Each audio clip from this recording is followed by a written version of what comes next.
Net zero immigration is the phrase more and more British people are using because, rightfully, they're sick to death of mass migration and the devastating impact it's had on our country.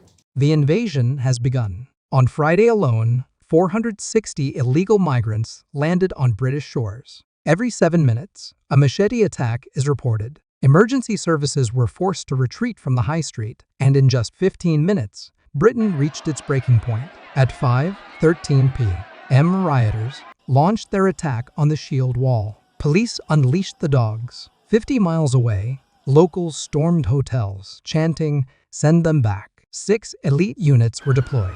Starmer called for tolerance and condemned what he labeled far-right thugs. Almost immediately, reports broke of a sexual attack on a 19-year-old in South London. The mobs could no longer be stopped. By evening, 121 arrests, 67 hospitalized on both sides. Analysts calculated £3.5 million in damage in just 6 hours. 6 streets declared unsafe, 43 vehicles damaged. From Belfast to London, no one slept. Opposition leader Nigel Farage unveiled a plan to deport 500,000 illegals back to the Middle East and Africa. Starmer dismissed it as intolerant. The crowds didn't care. Look closely at the faces behind the masks. These are not foreign agitators or paid mercenaries.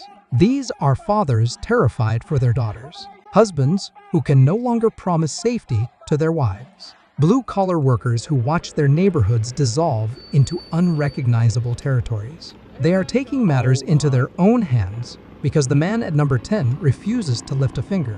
Starmer looks at a record-breaking 50,000 machete attacks in a single year and offers a bureaucratic shrug. His only solution: hire more police officers to patrol a bleeding society. He treats the symptom while the disease consumes the host. Meanwhile, the people straining the system are living better than the pensioners freezing in their homes. 3- and 4-star hotels flooded with arrivals. Illegal migrants sleeping in king-size beds, while British veterans sleep on pavements. Served 3 hot meals a day. Reports flooding in of migrants complaining about hotel Wi-Fi speed and menu choices, while working families rely on food banks. And the prison system? Officially at 99% capacity. Dangerous offenders being considered for early release just to keep the system from capsizing.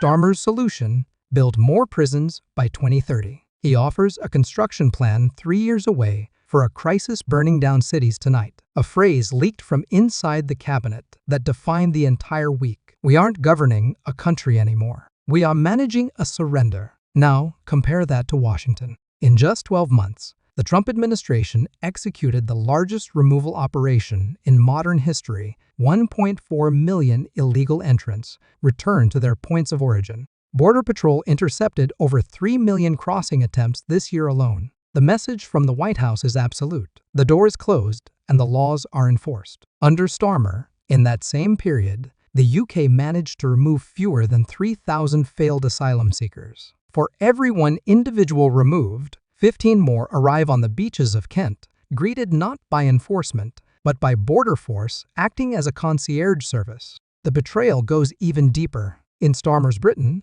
a young woman walking home at night is criminalized for carrying pepper spray, left vulnerable to the grooming gangs roaming her streets. If a gang kicks down your door at 3 a.m., you are advised to hide. Defending your home with force is a one-way ticket to a prison cell, while the intruder walks free. In Florida or Texas, the equation is radically different. The attacker fears the victim. In the UK, the victim fears the police. One leader empowers the law-abiding.